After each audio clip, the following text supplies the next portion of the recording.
Halo semuanya, balik lagi bersama saya di Analisa Teknikal Saham Harian. Oke, jadi untuk hari ini IHSG kita diberikan udara segar ya, lumayan ya. Setelah beberapa hari ini IHSG kita cukup loyo, untuk hari ini sebenarnya bisa tergolong lumayan ya. Soalnya pada sesi 1 sampai sesi 2, IHSG kita terus tertahan di zona hijau ya. Bahkan hari ini menguat dengan total 0,64% ya. Jadi ini overall masih lumayan. Setelah beberapa hari ini kita mengetahui beberapa IHSG kita terus mengalami tekanan ya. Oke, kita langsung aja analisa secara teknikalnya. Kita lihat bahwa secara pergerakan dengan time frame per day, ini kita lihat bahwa IHSG kita akhirnya mantul ke atas ya setelah dia cukup beberapa hari ini tertahan di zona level support minornya. Tetapi yang kalian perlu pantau itu adalah dari pergerakan IHSG ini soalnya harganya masih di level EMA20 ya. Jadi kita lihat di sini dia baru pantul pas di EMA20. Jadi kalau menurut saya kita pantau aja ya, maksudnya apakah IHSG kita berhasil. Soalnya kalau kita lihat riwayat pergerakan harganya ini bahkan sempat mau menyentuh level EMA20 tetapi gagal ya, jadi dia turun kembali lagi, jadi dia tidak bisa break EMA20-nya sehingga mengalami koreksi lagi ke level support minornya ya.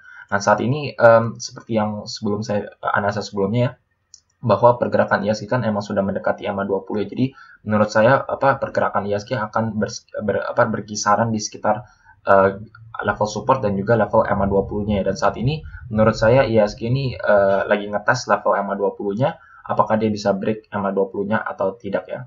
Kalau misalkan ternyata IHSG kita berhasil break EMA20-nya dan bertahan di atas ya, itu baru membuka ruang untuk IHSG kita melanjutkan kenaikannya ya. Maksudnya berhenti turun dan mungkin lanjut ngetes ulang level resistnya di level 6070-an ya.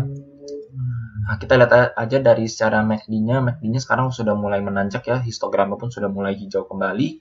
Secara garis dia masih overall masih nanjak ya. Ini kita lihat bahwa sebenarnya kalau kita bisa kesimpulkan ya sebenarnya dari moving average 5-nya ini sebenarnya overall trennya agak menurun, tetapi secara MACD-nya ini sebenarnya sudah maksudnya nanjak ya, overall masih nanjak. Jadi menunjukkan bullish divergence ya, maksudnya bullish divergence kembali dari pergerakan MACD-nya ya. Terus kita lihat secara RSI-nya pun juga sama. Ini kita lihat sebenarnya dari RSI-nya saat dia terjun di sini, akhirnya dia naik ya kan. Soalnya seperti yang video saya sebelumnya saya analisa apakah dia bisa naik melewati titik ketinggian dia sebelumnya, yaitu di sekitar RSI 43,8. Pada hari ini RSI kita tembus ke 45,61 ya. Jadi dia melebihi dia ketinggian dia sebelumnya, which is a good sign dari pergerakan IHSG ya. Kemungkinan besar mungkin arahnya akan mengalami kenaikan ya. Walaupun untuk besok, soalnya kalian perlu ingat ya, besok kan hari Jumat ya. Jumat itu cenderung biasanya IHSG kita cukup loyo ya. Jadi itu yang kalian perlu perhatikan untuk pergerakan IHSG besok ya. Kita lihat ini dengan time frame per 4 jam juga sama ya. Kita lihat bahwa titik ketinggiannya ini bahkan sudah lebih tinggi dari sebelumnya. Jadi overall sudah ada tanda-tanda dia mau balik arah ya kalau menurut saya dari pergerakan relative strength index-nya. Dan ini juga sama, mungkin kita lihat overall saat dia di sini ya, turun di sini terus dia naik, terus dia bahkan naiknya lebih tinggi dari sini, dan pada perdagangan hari ini pun dia nanjak lebih tinggi ya, nanjak lebih tinggi. Trennya ini bahkan masih nanjak ya. Jadi menurut saya memang overall lebih cenderung IHSG kita mungkin naik ya. Mungkin kalau misalkan ternyata besok nggak bisa break EMA20 ya, mungkin dia akan koreksi terlebih dahulu terus ngatas ulang EMA20-nya ya. Soalnya secara teknikal mungkin ada potensi IHSG kita break EMA20-nya ya, dan mungkin ngatas ulang level resistnya kembali ya. Jadi kalau jadi mungkin ngatas ulang di sini dan mungkin seperti tanda-tanda reversal dari pattern-nya seperti head and shoulder atau mungkin ya seperti triple bottom ya well, mau pattern apapun ya sebenarnya doesn't matter. Yang penting dia bisa break resist di sini dan bertahan di atas resist ini ya, nggak false breakout seperti sebelumnya ya. Oke, jadi itu untuk pergerakan IHSG, dan selanjutnya saya ingin update untuk pergerakan BBRI ya. Nah, jadi untuk BBRI ini sebenarnya belakangan ini mengalami tekanan jual ya. Jadi sedikit beda. Soalnya kan kalau indeks kan kita pakai RSI ya. Ini saya lebih suka pakai Money Flow Index. Nah, kita analisa saja pergerakan untuk BBRI ya. Nah, jadi untuk BBRI ini juga sama ya, terus tertahan di bawah EMA20, dan saat ini harganya sudah mulai menekuk mendekati garis EMA 20-nya. Jadi kemungkinan besar akan menentukan apakah dia bisa berhasil bertahan di level support di penurunan dia sebelumnya atau dia bisa break EMA 20-nya ya. Saat ini masih cukup jauh dari target EMA 20-nya BBRI ya. Ini kita lihat secara MACD-nya sebenarnya ada tanda-tanda dia kenaikan, garis MACD-nya pun sebenarnya sudah nanjak ya, walaupun harganya dia overall cenderung melemah. MACD-nya mulai menanjak dan secara money flow index per day-nya pun sebenarnya masih menanjak ya. Jadi overall mungkin masih ada potensi untuk BBRI naik ya. Ini soalnya ada bullish divergence dari MACD dan juga secara money flow index-nya ya. Kita ketahui bahwa perdagangan kemarin dan hari ini juga overall masih tertekan ya, walaupun hari ini sebenarnya dia plus 0,73, tetapi kita lihat bahwa money flow index-nya ini cukup tertahan ya. Jadi maksudnya harganya dia berkonsolidasi di zona yang bahkan di level support minornya ini, tetapi money flow index-nya cukup tertahan, bahkan tertahan di atas level terendah dia sebelumnya ya. Jadi overall ada high hopes ya menurut saya untuk pergerakan BBRI. Jadi kalau menurut saya entry di sini nggak terlalu salah ya, mungkin soalnya dengan ada tanda-tanda divergence ini mungkin antisipasinya BBRI ini mungkin akan mengalami rebound ya, dengan target minornya di garis EMA 20-nya mungkin di kisaran sekitar 4.250-an ya, dan untuk target utamanya yaitu di level resistnya di 4.350 ya. Oke, nah walaupun secara per day ya kita lihat bahwa sebenarnya trennya cukup baik ya. Tapi kalau kita zoom in per 4 jam ya, soalnya kan ini perdagangan per day-nya kan baru beberapa hari ya. Nah sebenarnya untuk per 4 jam ini cukup tertekan ya, gitu ya. Jadi kalau saya bilang per day-nya dia overall masih oke, tetapi secara dari time frame yang lebih dekatnya ini sebenarnya cukup tertekan ya. Kita lihat bahwa ketinggian ide sebelumnya ini 39,84, di sini 39,09 ya. Turun dikit sih, tetapi ini nggak menunjukkan dia kenaikannya. Jadi overall money flow index-nya terus mengalami tekanan. Terus kita mungkin zoom in aja langsung ke 4 per jamnya pun juga sama ya. Ini overall juga terus tertekan ya. Ini kita lihat baru naik sedikit, dia turun lagi. Bahkan ini penurunannya lebih turun dari sebelumnya ya. Nah jadi kalau dari time frame per jamnya sebenarnya cukup tertekan ya untuk pergerakan BBRI, walaupun dengan time frame per day-nya sebenarnya masih cukup terjaga ya. Jadi ya kemungkinan besar ya kalau menurut saya, soalnya ini kita lihat sendiri ya garis EMA 20-nya sama pergerakan harganya juga masih cukup jauh. Jadi kemungkinan besar mungkin BBRI ini akan konsolidasi terlebih dahulu ya, maaf ya. Beda sama IHSG kita, yang IHSG kita dia udah hari ini sempat udah naik tinggi, bahkan sudah menyentuh EMA 20. Nah tapi kalau BBRI ini dia gagal mengikuti pergerakan IHSG ya, jadi dia masih tertahan di sini. Jadi kalau menurut saya mungkin BBRI ini akan berkonsolidasi lagi ya, mungkin di level supportnya ini kita lihat apakah dia bisa bertahan. Kalau dia bisa bertahan dan EMA 20 semakin merucut ya, dan volatilitasnya makin berkurang, mungkin itu akan menentukan apakah seller dan bayarnya lebih tinggi yang mana ya. Kalau misalkan ternyata bayarnya mungkin mulai melemah, money flow index mulai ada tanda-tanda penaikannya, berarti inflow duitnya meningkat, kemungkinan besar BBRI bisa tembus EMA 20-nya ya. Jadi kalau menurut saya secara kesimpulan untuk BBRI mungkin entry nggak terlalu salah ya. Tetapi jangan tetap all in, soalnya kita lihat secara per jam dan 4 jam masih cukup tertekan. Antisipasinya sih secara tren jangka menengahnya dengan time frame per day masih cukup baik. Jadi kalau menurut saya masih ada potensi untuk BBRI naik, tetapi akan butuh waktu ya. Maksudnya nggak besok langsung naik ya. Mungkin dia beberapa hari kemudian baru mengalami kenaikan ya. Oke, jadi itu untuk BBRI, dan selanjutnya saya ingin update sedikit ya untuk pergerakan ya nikel kita ya, yaitu Antam dan juga Inco ya.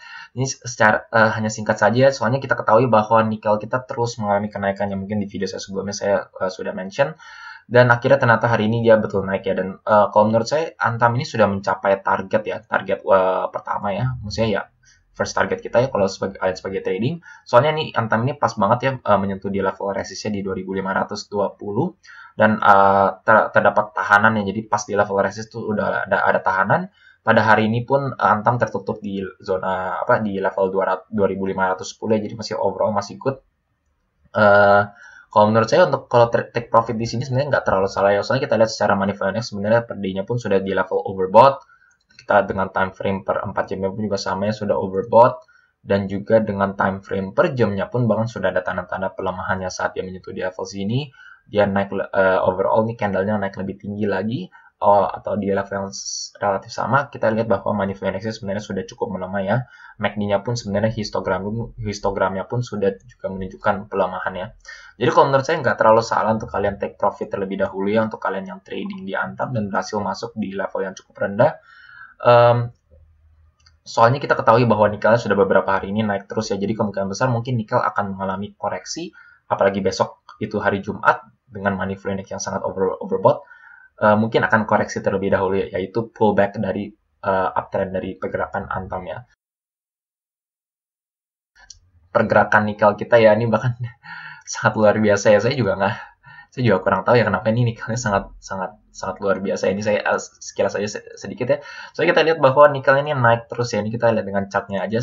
Kita lihat ya sudah berapa ya? 1, 2, 3, 4, 5 ya. Kalau misalkan hari ini ternyata pas besok paginya ternyata nikelnya hijau lagi ya. Wah sangat luar biasa ya. Soalnya 5 hari berturut-turut ini kita lihat ya nge-gap up terus sampai saat ini. Dan kalau besoknya dia hijau lagi ya sangat luar biasa ya. Soalnya terus tertahan di atas level resistnya, yaitu di level supportnya.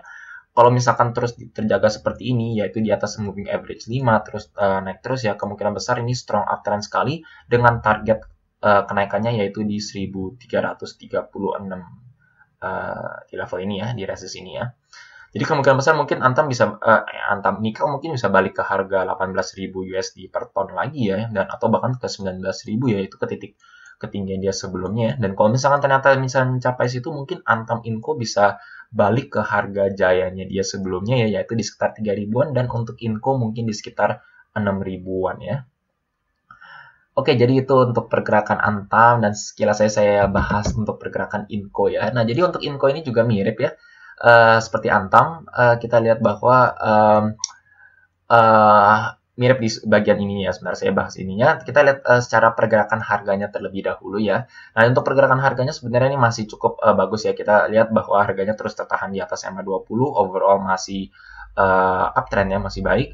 Kita lihat bahwa sebenarnya nih Inco ini menurut saya belum terlalu mencapai target level resistnya ya, yaitu di 4.700. Awalnya saya hari ini antisipasi mungkin Inco bisa naik ke 4.700, walaupun sebenarnya 4.700 itu sangat tinggi ya. Maksudnya hari ini aja Antam aja hanya naik 3%-an, Inco hari ini naik cukup lumayan ya, 3,79%. Untuk mencapai ke 4.720 sebenarnya cukup tinggi ya. Jadi ya menurut saya ini juga cukup baik ya, walaupun dia belum mencapai level resist ya. Kita lihat MACD-nya masih terus nanjak. Secara money flow index dia baru nanjak ya. Overall nih kita lihat ketinggiannya bahkan sebenarnya lebih tinggi dari ketinggian dia sebelumnya. Jadi overall cukup baik ya untuk pergerakan Inco ya. Soalnya beda sama Antam, bahkan per day-nya Inco ini belum mencapai level overbought ya. Nah, kita lihat per 4 jamnya, sebenarnya 4 jamnya ini sudah cukup tinggi ya, beda, tapi nggak setinggi Antam, tapi dia sudah cukup tinggi untuk pergerakan Inco. Dan untuk per day-nya ya, jadi untuk Inco ini sebenarnya secara per day ini sudah sangat tinggi. Ini kita lihat ya, money flow index-nya bahkan menyentuh 100 ya, sudah sangat, ini udah tinggi banget ya. Ini kita MACD-nya pun sudah melihat ada tanda-tanda pelemahan dengan per jamnya. Jadi kalau menurut saya, walaupun Inco belum mencapai level target di resistnya, take profit di level sini menurut saya nggak terlalu salah ya untuk Inco ya, soalnya money flow index sudah sangat overbought di level 100, MACD udah tanda-tanda pelemahan. Jadi kalau menurut saya untuk kalian take profit, mungkin ya kalau kalian nanti masih antisipasi dia kenaikan ya, mungkin kalian take profit sebagian terlebih dahulu ya untuk Inco ya. Soalnya yang kita takuti adalah koreksi dari nikel ya. Misalkan kalau koreksi pasti Antam Inco juga akan mengalami koreksi ya. Apalagi di tengah-tengah IHSG kita masih cukup rawan. Gitu ya. Oke, itu mungkin itu untuk pergerakan Inco. Mungkin dan saya akan sekilas untuk bahas, ada yang sempat nanya, tapi sebenarnya saya sudah sempat jawab, jadi mungkin saya sharing aja untuk di video ini aja. Jadi saya ingin bahas untuk LPPF ya. Nah, untuk LPPF ini sebenarnya kita lihat bahwa kalau dari video sebelumnya saya bilang ya, ini masih cukup uptrend, soalnya harganya terus tertahan di atas MA20, dan saat ini pun menurut saya menyentuh level yang sangat tinggi, yang lebih tinggi dari sebelumnya nih. Saat dia terjun nih bahkan belum ada level resistnya, jadi saya nggak sempat maksudnya bukan nggak sempat sih, maksudnya saya kurang tahu ya level resistnya di mana. Tapi kita lihat ya, ini dari pergerakan harganya ya, ini kita lihat bahwa dengan time frame per day ini ada candle yang dimana body candlenya sangat tipis, kecil di bagian bawah, dan shadow-nya ini sangat tinggi di atas ya. Dan kita lihat bahwa perdagangan selanjutnya langsung disertai dengan seperti Black Maru Bozu ya, bahkan intinya sih ya penutupan harga di candle selanjutnya itu lebih rendah daripada penutupan harga di candle ininya ya. Jadi ini menurut saya mirip seperti shooting star candle di mana candle selanjutnya ini mengkonfirmasi pergerakannya ya. Nah, jadi untuk pergerakan ini yang kita takutin itu adalah reversal dari candle pattern ini ya. Soalnya kita lihat sendiri ini bahkan saat dia turun di sini ya dia sempat naik lagi tapi dia turun lagi ya. Jadi seperti ada tahanan ya, seperti ada yang tahanan yang ngejual untuk pergerakan LPPF ini ya. Kita lihat secara money flow Indonesia pun sudah mulai menurun walaupun sebenarnya pada hari ini LPPF ini naik ya cukup lumayan ya 4,68% ya. Kita lihat sebenarnya secara overall trend ini masih cukup baik, money flow Indonesia cukup terjaga dan bahkan kalau kita lihat di per day-nya ini baru turun di sini ya, belum turun di titik kerendahan sebelumnya. Ini sudah mantul kembali ya. Jadi walaupun ada tanda-tanda reversal dari candle pattern ya mungkin karena secara money flow index ini kesannya masih cukup kuat ya dan kita secara trend lainnya pun sebenarnya masih cukup terjaga. Jadi kemungkinan besar untuk pergerakan LPPF ya kalau menurut saya mungkin dia akan berkonsolidasi terlebih dahulu ya. Sampai mungkin MA20-nya mungkin MA20 kan ikut naik ya, mungkin sampai dia menyentuh MA20 terus dia ngetes MA20 dan kalau misalkan emang terus terjaga money flow index-nya kemungkinan besar dia mantul dari MA20-nya dan akan melanjutkan kenaikannya ya. Jadi untuk saat ini menurut saya mungkin LPPF ini akan berhenti kenaikannya terlebih dahulu karena ada pattern-pattern candle yang seperti ini ya. Nah, selanjutnya saya akan bahas terakhir ini untuk Vico ya. Ada yang request juga. Nah, jadi untuk Vico ini saya sudah sempat jawab ya. Jadi Vico ini kita lihat sendiri ya mirip ya seperti LPPF ini ya, shadow-nya di atas sangat panjang. Jadi seperti ada tahanan ya dan kalau kita lihat secara chart pattern-nya pun ini Vico menunjukkan seperti triple top ya. Jadi naik ke sini terus naik ke sini dan saat ini dia naik kembali terus dia gagal nembus resistnya ya. Jadi dia sudah 3 kali ngetes level resist tapi gagal dan pada hari ini Vico ini sempat naik ya, shadow-nya sempat naik nih, kita lihat sempat naik tinggi lagi tetapi tertahan kembali sampai minus 2,76% ya. Nah, walaupun sebenarnya kita lihat sendiri ya, ini kan kita lihat ya secaranya ada tanda-tanda triple top tapi belum terkonfirmasi ya soalnya harganya belum break neckline-nya, belum break level support yaitu titik terendah di sininya. Jadi kalau menurut saya masih cukup terjaga. Harganya pun masih di atas MA20 jadi Vico ini maksudnya masih terjaga ya untuk trend line-nya. Nah, kita lihat sendiri secara money flow index-nya pun juga masih tinggi. Ini kita lihat ya bahkan baru nyentuh di sini dia sudah naik kembali. Sebentar. Masih baru nyentuh 60 dia udah naik kembali ya. Ini kita lihat baru di sini udah naik lagi. Jadi emang tetap terjaga ya sama seperti LPPF untuk pergerakan harganya ya. Nah, kita zoomin lagi aja, kita lihat di sini terus masih terjaga bahkan ini sekitar level 40-an ya. Jadi overall masih cukup terjaga. Saat ini dia naik terus saat koreksi pun ini money flow index-nya masih cukup tinggi. Dan kita lihat nah, ini bahkan per jamnya ya, ini harganya turun cukup lumayan. Maksudnya ya naik turun ya. Kita money flow index-nya masih sangat tinggi, masih sangat terjaga sekali. Bahkan MACD-nya ini ada tanda-tanda mulai kenaikan ya. Jadi kalau menurut saya, secara kesimpulan mungkin Vico ini masih ada potensi untuk naik, tetapi kalian tetap harus waspada ya, soalnya kan shadow candle ini nih yang cukup bahaya ya, soalnya ini menunjukkan ada yang nahan harganya di level ini ya, ada yang menjual gitu ya. Jadi kalau misalkan ternyata Vico ini gagal bertahan di MA20-nya ya, money flow index-nya gagal ditahan di level atas ini, dan dia money flow index-nya mulai terjun di bawah level 40-an ya, itu menunjukkan mungkin daya belinya sudah loyo, sudah kalah dibandingkan yang daya jual, harganya pun sudah break MA20, itu berarti menunjukkan tren lainnya pun sudah mulai melemah, dan apalagi ini kita lihat ya harganya sudah mulai mendekati MA50, yaitu di garis hijau ini. Kalau misalkan dia break MA50-nya, kemungkinan besar uptrend channelnya sudah mulai dipatahkan ya. Berarti itu kalian perlu waspada untuk pergerakan saham Vico ya. Oke, jadi untuk video kali ini sekian saja. Jika kalian merasa video seperti ini bermanfaat untuk kalian, jangan lupa untuk subscribe dan juga pencet tombol bell di sebelahnya, supaya kalian selalu terupdate dan ternotifikasi dengan video-video yang saya akan upload setiap harinya. Sekian dari saya, terima kasih.